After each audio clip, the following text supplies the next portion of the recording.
can start.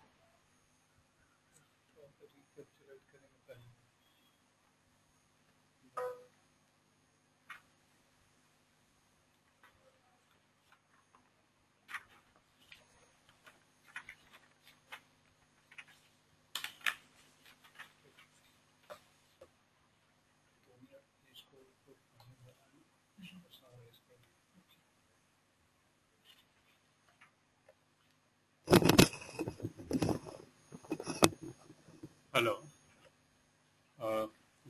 Good afternoon, my participants. I have a pleasure to be with you, and we will be doing Module 2 of the first section as much as we can cover today. Last Saturday, we had covered Module 1. Under that, we gave you a brief history of the origin of competency mapping, the whole concepts, emphasizing that the concept is not new. Only thing is that in the contemporary period, some of the Western thinkers have tried to modernize it and give it a language which is more understandable and compatible with the present thinking. Then we went to define the essential elements of competencies like knowledge, skill, and attributes, what we call CAS in our own terminology. Some people call it KSA. For the easy pronunciation by our students, I have rearranged these three letters, KSA, into CAS, KAS. That's all. This means knowledge, skill, and attributes. Then we went for the reasons for popularity of the competency mapping concept and process in contemporary organization. And one of the leading reasons for its popularity among the organizations is that it gives us common language to understand. It makes it easier for us to identify the superior performers and differentiate from them from the average or low performers. So, and then the next we went to competencies, its nature, definition, and what economic value it can add to our competencies process and the organizations. So these are the briefly that we tried to cover last day. Today, I propose to go for the planning and construction part of the competency module. And if you look at the competency, this module, if you have the reading material, the book that we have sent to you in your hand, you will see that it is in three sections: the compulsory reading, the optional reading, and the recommended reading. In the order of compulsory reading section, recommended reading section, and optional reading section. Actually, in practical purposes, I would suggest, rather informally, that you treat the entire module, entire book as compulsory reading. Although as far as the assignments are concerned, that we will concentrate on the first part, that is the compulsory reading part, means page up to page 52 of the book. So today we are planning to cover this portion, that means up to page 52. Now, see, as I said, this module covers basically the process and the method of creating competency mapping, competency model. Now, suppose I am asking you to assume that you are entering into a phase where you want a uh, in your organization to create a model for of competencies, for mapping people's competencies and see the gap analysis, etc. Now, so I will go step by step. What does it mean? Before you embark on the process of creating a model for the competencies, first of all, what you need is to determine objective and a scope of the model. That means, what for are you going to create a model, competency model for your organization, and what would be the scope? This means, for simple meaning of this scope means that how much, what is going to be the coverage for your competency modeling project. Say, for example, some people go for creating a model for one department. Some people decide, depending on their resources, to go for creating models for the entire organization, for different functions, different departments, different sections, different hierarchy, etc. So you first decide depending on your, we don't have any particular recommendation in this aspect, except I can say that, okay, you decide the scope of the model depending on the resources available to you for that purpose. And then whatever the scope of the model, you also decide the objective. Why, what for are you planning to go for the design of the model, competency model for your company. Now, then the next step is to clarify implementation goal and standard. Okay, once the objective is set, then what is the exact goal? You have to clarify it. You have to specify the goals and what a standard means, the measuring rod that you are going to follow, whether it is going to be a 5-point scale, 10-point scale, or whatever, or is it going to be a comparative scale, etc. So all these things have to be predetermined before you embark on the process of designing a competency model. Of what standard and quality you want the model. Say, for example, if you want to, the quality of the model might vary according to the level of the population that you want to cover, according to the sector that you are working with, your industry areas, which whether it is a production area or whether it is a manufacturing or IT and all that. I don't mean to say that, for example, manufacturing requires a low standard and IT requires a high standard. But what I mean by this is that the standard for the computer model must match with your requirements wherever you are. Then create an action plan. Once you decide about the objective, you also create, it is better advisable to create the action plan right in the beginning. That means, okay, what I mean is to tell you that, okay, once your competency model is ready, after that what? Is it going to be a, hopefully I believe it is not going to be a exercise in intellectual exercise that create a model and that it. But in what way you are going to implement those model? Say, for example, its reliability, validity of the model, its implementation, what the model is going to give it to you, how are you going to be benefited or use the model in your situation.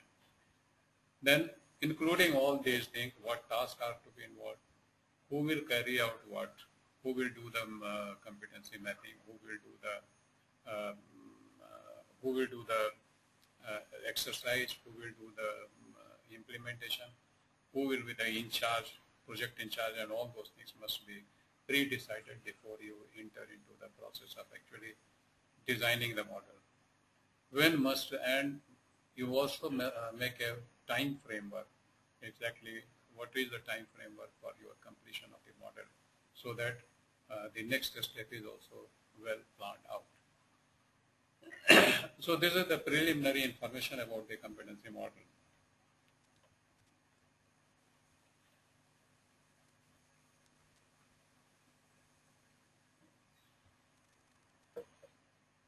Now, the next thing is that what you need to, okay, now once you have all this planning in place, then it comes to actually doing it.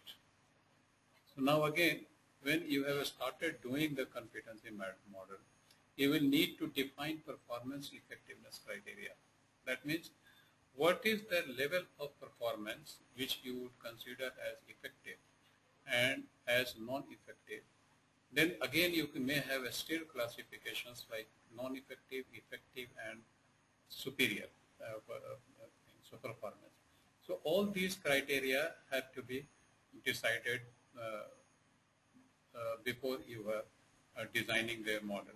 So what I mean is that, say for example, for a particular competencies, you may have as 1 as for the very poor performance, 3 as average performance, or you can say effective performance, but 4 and 5 could be superior performance.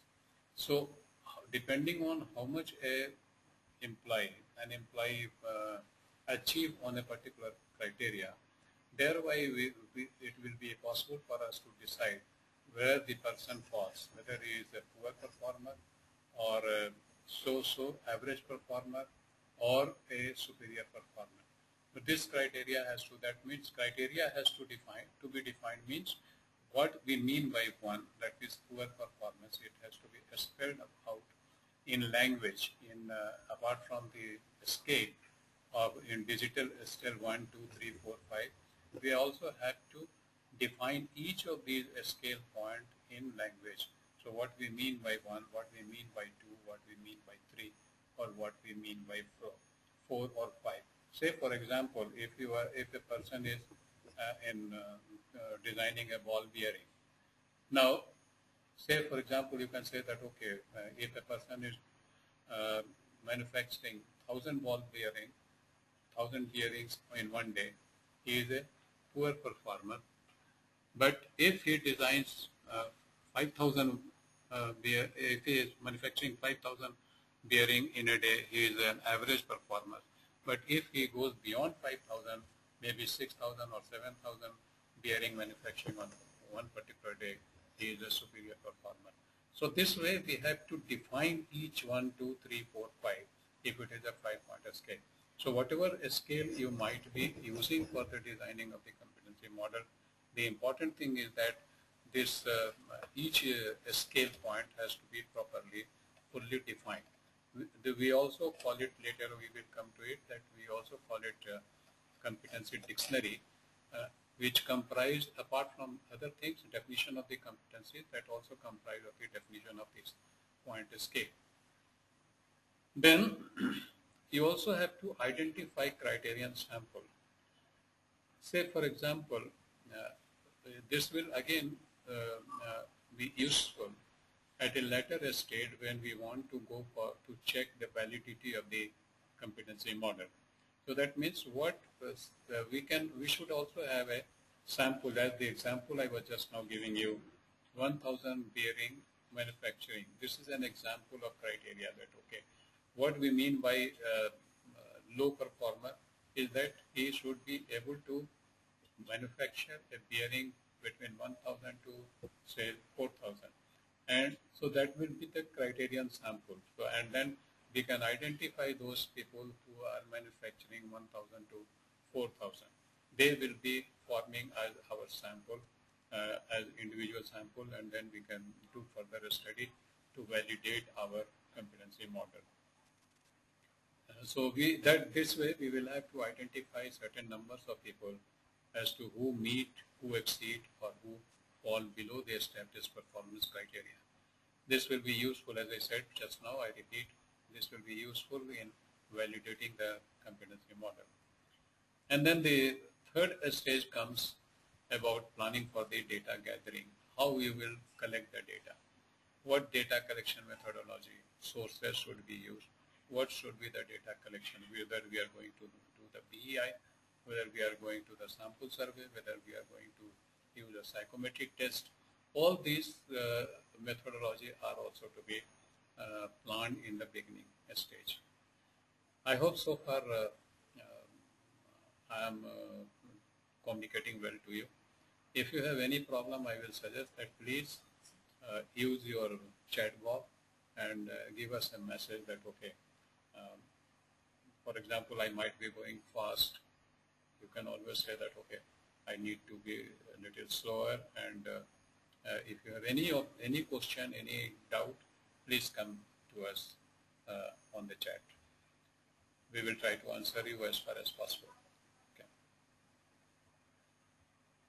Okay. Now, the next step is data analysis and develop interior competency mapping. That means how data from all sources and methods should be analyzed to identify the competency that distinguish superior from average performance. So there, as I said just now, there are various ways of conducting competency mapping or competency study in any situation. Now there are various kinds of examples we have in the industry. Some people go for a quick kind of thing, maybe like sometimes we have the request from organization that they cannot spare much time. Can competency study be done within 2 hours? Now see, as our student, we would strongly suggest that you just reject these kind of requests, because competency analysis, competency mapping cannot be done in 2 hours or even in a day. But there are conditions, there are limitations of organization. They can't spare their people, or they can't spare their financial resources to conduct a real full-fledged competency mapping situation. But then that way, depending on, in any case, depending on, supposing if you are a consultant like us, we have hardly lot of scope to deviate from the requirement of the clients, except that we can suggest them that, okay, this is not the right way to do it. After all, you are doing competency, which is very critical for the organization as well as for the individual, for his career and performance point of view. But then if they insist, probably if you are a consultant, probably you may have to say okay and go for whatever they want. But it will not be very proper kind of situation. So in these kind of situation, you will have to decide again what exactly you can do in 2 hours. So you have to you have to decide for a particular kind of methodology. Say, for example, you might go for interview, panel experts interview. You might decide that, okay, within 2 hours, you can only do some kind of survey, some kind of psychometric testing, which can be conducted on a group of people at a time, and go ahead with that. But we would suggest, particularly the methodology is given a chance and freedom to choose our way. We always suggest to go for the assessment center kind of methodology to conduct a competency mapping exercise. For example, when we conduct an assessment center, our modus operandi is that we take people with us for at least 2 days. Each person comes to us for about 2 days. That means we form a group of about 14, 15 to 18 maximum number of people.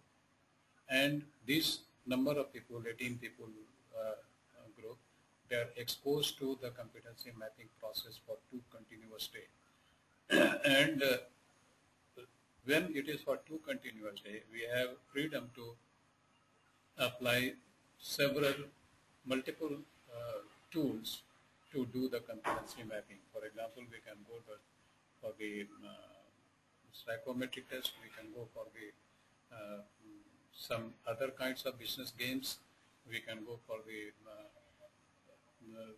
BEI interview, etc. So there we normally use 6 to 7 types of tools to conduct competency mapping assessment, and in the assessment center methodology.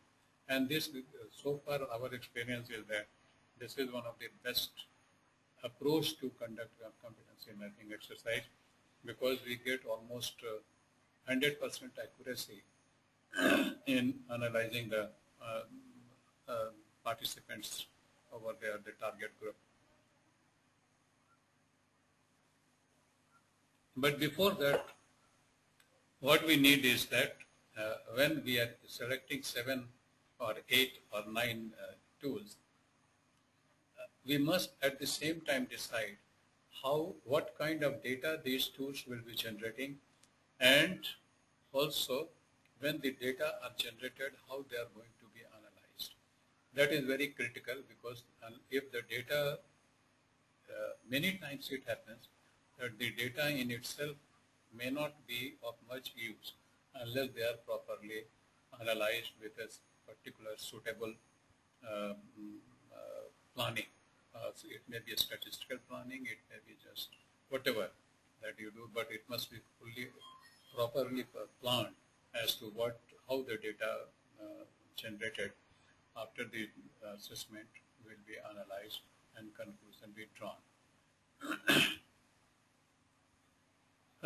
Finalizing, and then we need to finalize and also validate the competency model. That means whatever you have finalized, you have done a competency model. Incidentally, I forgot to tell you, which I said last time, but I repeat. By model, we simply mean a list of competencies required for a particular job. So when we have finalized this list of competency, the model, we need to validate, are we really true, are we really correct in listing a particular set of competencies for a particular job. For this, we need to validate it. One way to validate could be that you try out these models on already successful employees, good high performers, or you, for a comparison purpose, you can take a low performer and conduct these assessment center as a trial basis and see that whether your model is able to differentiate between these two extreme groups, the high performer and the low performer. That could be an index of validity of the competency model that you have planned to use. Once we have this validation done, then now you are prepared to apply your competency model and use it for various, whatever the purpose that you have planned to use it for. So then that means it comes to the section of the application of competency model, of how to apply it, how and where to apply it. Now, one of this competency data, if you are particularly doing it by assessment center methodology, it generates a huge amount of information, and which can be used for numerous applications, right from the reward and punishment to promotion to whatever you can do it. Normally, people don't use it, and I suggest that should not be used for reward and punishment, but we can't help it. Many organizations do competency modeling or competency mapping for something related to the reward and punishment, like fixing a salary, what you call in HR parlance competency-based compensation, or maybe for promotion, maybe for job allocations, etc. But anyway, for job allocation is okay, but when you try to fix the salary of people based on your competency mapping exercise, it is legitimate and this can be used, no doubt. But perhaps on a finer wicket, we can say that probably it should not be used for that purpose. So application competency model data can be applied for integrating HR systems. That means what are your organization's strategy, how those strategy can be implemented, and identify HR system which should be competency based. Right? For example, as I was just now telling you, what should be the salary of a particular person, where a person should be placed, whether the person should be promoted or not promoted. All this can be based on the competency-based data. Then it can also help you in developing strategies to address the gap. For example, if a person is required to have 5 points for a superior performer, you need to have 5 points on communication skill, but he scores only 3. That means this is the gap, what we call gap analysis. This is the gap. That means he needs to be 5, but he has scored only 3. So there is a gap of 2 steps. In other words, 2 steps in his required competencies and his competencies that he have at the present level. Now we can, once we have these data, we can use it for designing a strategy to address these gaps. Say, for example, we can have an IDP in individual development plans. We can plan for the training programs. We can plan for the education program, or whatever we can. There are plenty of resources available in the market, in the academic institutions, and all globally, which can be used for the growth of your set of the employees that you have. And then the other aspect that is also very important, as that means relating the return on investment, what we call ROI. That means, is it worthwhile to conduct a competency model? Now, because this is a question which you may have to, as a HR person, functionary, trying to implement competency mapping in your organization, may have to answer this kind of questions or objections raised by people in other function area, let's say, for example, marketing or the manufacturing production area. They might raise, okay, what the hell all these things are, what is the purpose of it? For example, we were when we are about to launch competency mapping exercise in a retail related organization. So you can continue. There, it was for the first time that they were trying to use this kind of exercise.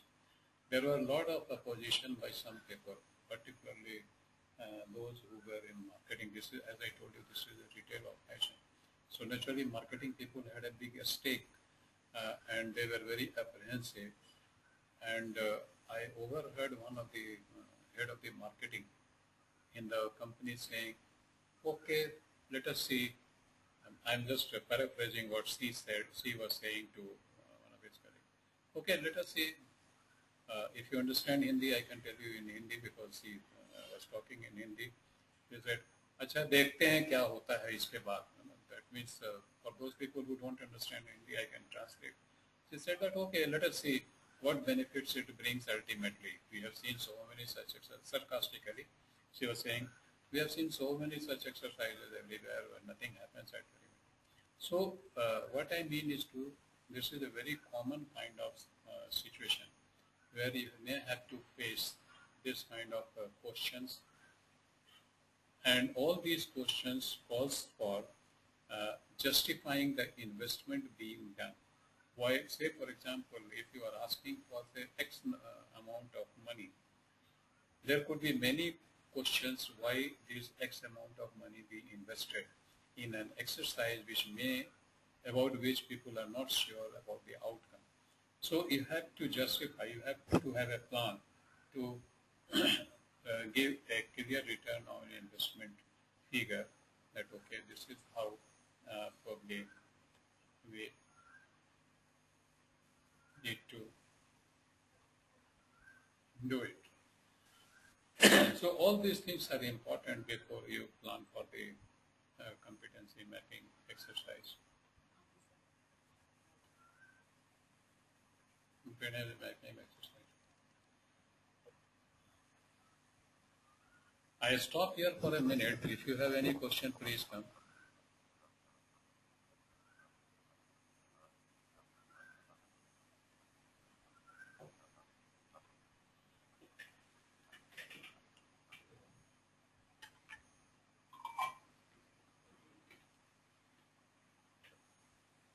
Fine, thank you. I proceed further. Now, as I mentioned earlier, determining the objective and the scope of the competency mapping. What we mean by it, I elaborate it further. Competencies are not about being competent or incompetent. They are about assuring that the staff possesses the right competency and about effective allocation of resources. That means uh, when we are about to conduct a competency mapping exercise, the one thing that we do right in the beginning is to assure the participant that we are not going to pass or fail a person. This is that means we must tell why, what for the competency mapping exercise is going to be organized for these people. We try to convince people that it is not about disqualifying them or declaring them as competent or incompetent, but rather most of the time the objective of the competency exercise is to uh, convince people that it is in their interest, and we are going to use identify the gaps in their performance level, and will try to help them. Will try to suggest them how they can fill that gap and progress in their career and their personal development. So there are 4 steps in this process. First, identify organizational needs that competency model will address. This is what I said earlier, what for a competency exercise is being done. Then identify the job, functions or business unit that the model will target. Now this is directly related to your issues of what I mentioned earlier about your resources. You can go for the entire, you have a organization, big organization of 1 lakh people, about maybe 50 department sections and subsections. If you have the resources, I don't mind telling you, okay, you go head on with the whole 5 lakh of people and or 5 lakh of people to be covered, or 50,000 people to be covered. But most of the time, it is not feasible, practical for an organization to spare out such a huge resource to do it at a time. In that case, and since most of us do have these kind of limitations, we need to identify very clearly with reason and logic the job, functions or business units that the model will target. So you have to decide the priority depending on the resources available with you. And then the third thing is that determine the method and approach for developing the competency mapping. So again, I am repeating in the beginning on what I said, that you need to determine beforehand about what kind of approach and method we will be using for competency model. And the other important thing which I would like to supplement here is that not only you decide about the plan for the competency model, but also determine about the structure or the makeup of the competency model development team. Who will do it? That means this is the target group. You have certain particular targets, say for example, the doctors, medical officers. You want to conduct a competency model exercise for them, you have a project for them. Now, who will create the competency model or development plan? Again, I can share one experience with you. Once we were asked to do competency model for medical superintendents of different hospitals. And the coordinating person was entirely from the administrative side. And he was all the time insisting throughout the process that he knows better what these doctors are supposed to do rather than the doctor themselves. And actually, at one time, I mean, just I'm trying to share you in a lighter vein, but it was a serious issue at that time uh, because he uttered a word, "Oh, they're nonsense. They don't know anything about what competency means." Right? So now, this kind of situation you might be put in, uh, as a particularly when you are in HR or administration, and you are necessarily you are going to be a part of the team in all cases because you have the expertise for competence, creating competency model. But it doesn't mean, this I want to caution you, it doesn't mean that only we, the HR people, should form the team and decide competency model for all functions. That means what I am saying in short is that in all these kind of exercise, the concerned line people must be involved. That means, say, for example, if you are doing competency model for the finance people, let there be some finance people in your model development team.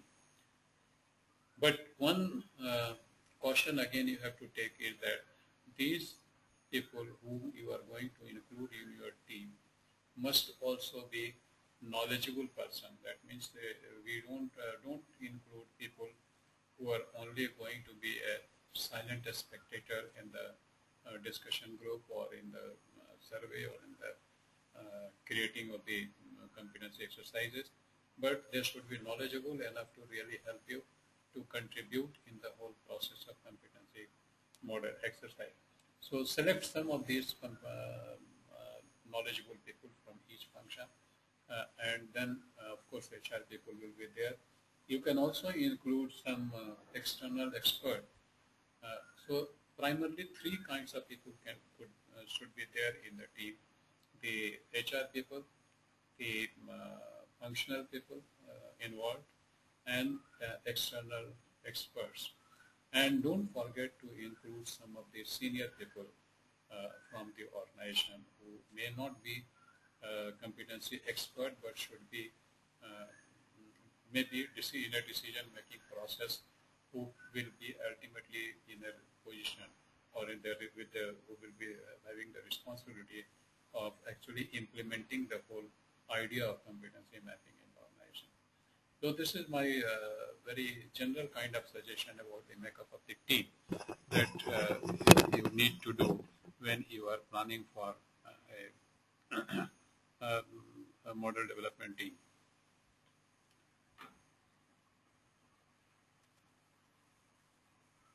Now there are various approaches to form a competency model,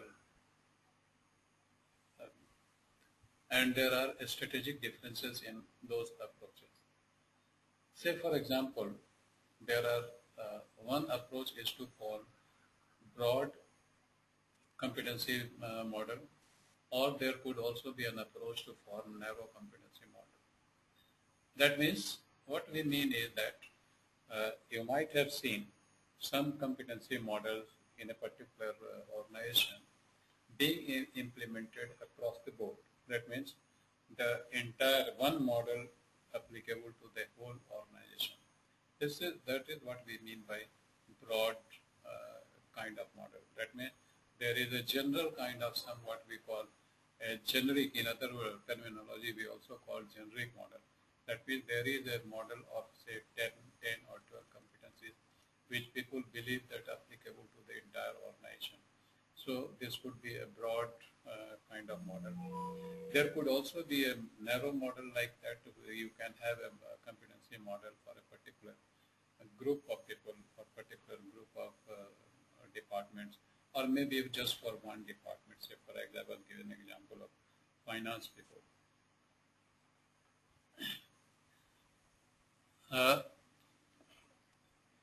I have, if you are looking at the slides, I have written in bracket that these strategies can be looked at as separate but not mutually exclusive approaches. That means, it simply means that the broad and narrow model are not exclusively different, but in approach. The approach will be broadly same, but only the ultimate target of the model will vary either for the whole of the organization or maybe some Say, for example, an organization might differentiate between the production, marketing, and administration. Now, in administration, they can include, say, purchase, finance, accounts, HR, like that. So many departments can be grouped into one line of functioning. So this way they can have broadly 2-3 groups, or they can, and accordingly competency model can be developed for these 3 groups. Or there, as I said, there could be one general model for the whole organization. Or they can still go further that, okay, there could be a difference between a model for the finance or maybe an account, because their approach, their perspective of looking at their job could be different. So it depends on, again, I repeat, it depends on your strategy, your resources, and ultimately your purpose of the organization going for the competency model exercise. There is no rule of thumb, there is no fixed recommendation for what model you are going to use. Then second thing is that you need to do is, as I have been telling you earlier, level of standardization. Say for example, what is standard? What is the level of you treat as effective or non-effective or superior? Now, it has 3 advantages. One is that communication, training, and administration time are decreased, subsystem validity at each other,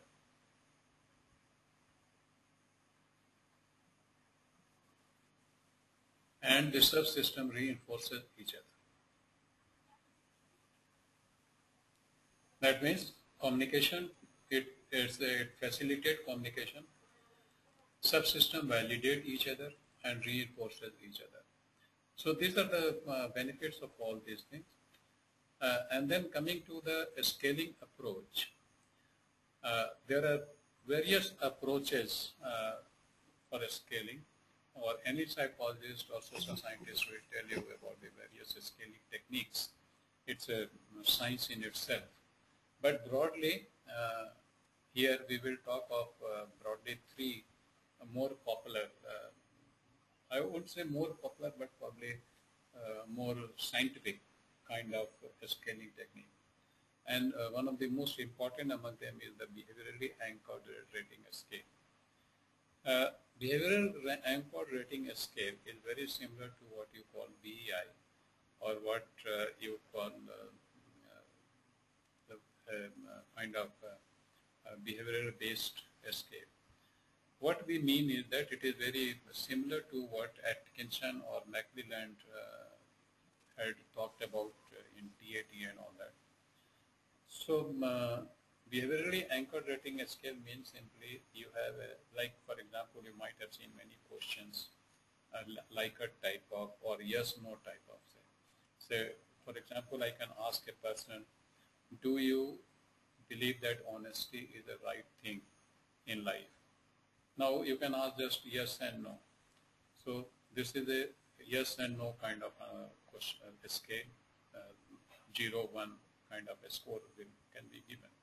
Then you can also ask that, okay, how far do we agree that honesty is a necessary thing for life? And then you can ask that, okay, I don't agree, agree to, I extremely agree, fully agree, a 5-point scale. So this is one. Behaviorally anchored rating scale, what we do, instead of asking this thing, we give a behavioral example, and then ask the person to rate. For example, these days we are talking about betting in the cricket matches, IPL and all that. I think all of you are now aware that our one star performer has been arrested. And along with that, there are some bookies have been taken into account. So now, if you want to have a kind of scale for these kind of situation, we can probably ask that, okay, I'm just giving an example that you can frame a question. Like say, supposing team A is going to play against team B, how much you would put a stake on team B to win the case. So supposing there is a chances of 10% winning of team B, I put a stake of say 5. And if there is a chances of winning team A 20%, I put a stake of 3. Like that, that means we are giving a concrete behavioral example and then asking the person to rate. And accordingly, this stake rating 2, 3, 4, 5 will become the scores for this particular situation. So this is one way of scaling. Second thing is that there could be operational definitions of and then competency levels. Operational definition means in scientific terms what we call operational definition means that every concept must have a definition. Say for example, from taking an example from chemistry, you can say H2O for example, 2 part hydrogen and 1 part oxygen could be will be water. This is the kind of operation definition we use here also. So superior performance means what? And say reward means what? So particularly say communication, I was giving an example of communication skill. Now say if I say that okay, a communication skill needs to be 5. So that means then we give an operational definition of this 5. That means if I say for example, I'm giving an example, that if my communication is 100% understandable to the person I'm communicating, this is 5. So this is a kind of operational definition that we give that okay, this if this kind of situation is there, we call it as a very superior communication styles or communication level of a particular person. Then the third thing is that competency level. That means how much we have also to give level to the competency. That means, say for example, communication is very necessary for a HR person, but may not be that necessary for a maintenance man or a person sitting in the R&D department. So how much this communication is important? Say for example, we can say that okay, for HR it has to be 5, for R&D person it may be 2 or 3. So this way we have to define the competency level across the entire organization.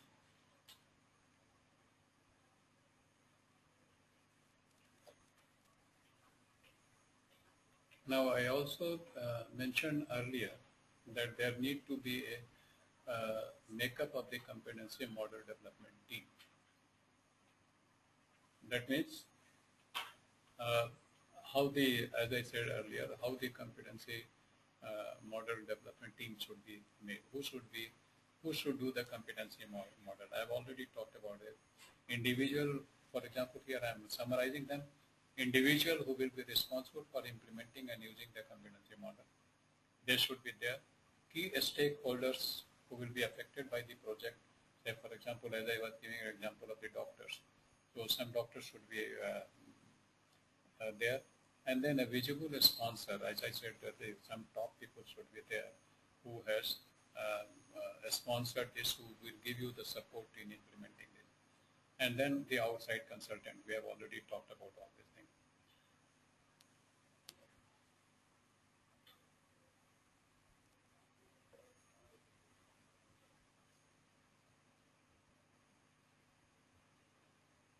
Now, when it comes to implementation of the goal and the standard, it should be specific, challenging yet realistic, consistent with available resources, consistent with the organization policies and operating procedures. And measurable, it should be a specific, measurable, and include all expected completion date. And that means its date line is to be there. And I have given you an example here of a good statement for a competency modeling project. Say, for example, to develop a competency model for the sales team located in Mumbai of housekeeping product that can be used for training and development by the end of the second quarter of this financial year. So that means here we are giving the target, who are to be covered, what function they are doing, and when this should be ready the second quarter of the financial year. So this way, these are briefly the things that I wanted to cover today. And then, of course, most likely problems areas I just mentioned here, when you are implementing a competency or designing a competency model in your organization, the problem areas could be time, control, power and politics, resources, resistance, and skill. Time means how much time you are going to use it, whether it is going to be to affect the regular work. Who will control the whole process? There could be power and politics within the organization, as I was referring to one example of this retail organization, where the marketing person was saying that, okay, that means it was clearly there that there was a conflict between the marketing head and the HR head, and whatever it was the brainchild of the HR head, and of course supported by the HR director in the company, that competency mapping should be there.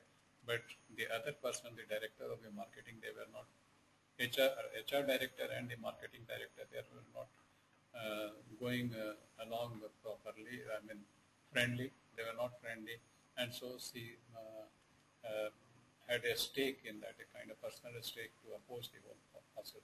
So this kind of power and politics is likely to be in play.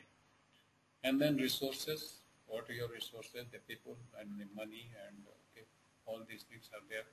Resistance, there could be just a resistance, like in one situation when we are conducting assessment center, one person got up in the kickoff exercise. One person got up and said that, okay, doctor, not me, but the HR head was a doctor, PhD there in HR. He was addressing him that, okay, doctor, last about 6 months back, we had an exercise, and you asked us to fill one of the questionnaire, very exhaustive questionnaire. What happened to that? Nothing has happened. We have not come back to what result it has achieved. So there could be various ways of resisting. Some people might decide to resist it, might oppose you. And then skilled people's ability to perform the task of the quality and manner. All these things, there could be possibilities of the problem. These are the problem areas that we have to take care of. And you have to be cautious about any of these problems cropping up when you go to implement the competency model exercise. Thank you. I stop here, and there are only 3 minutes left. But yes, I don't mind proceeding at 2 or 3 minutes more if you have some questions and I need to clarify it. Thank you very much.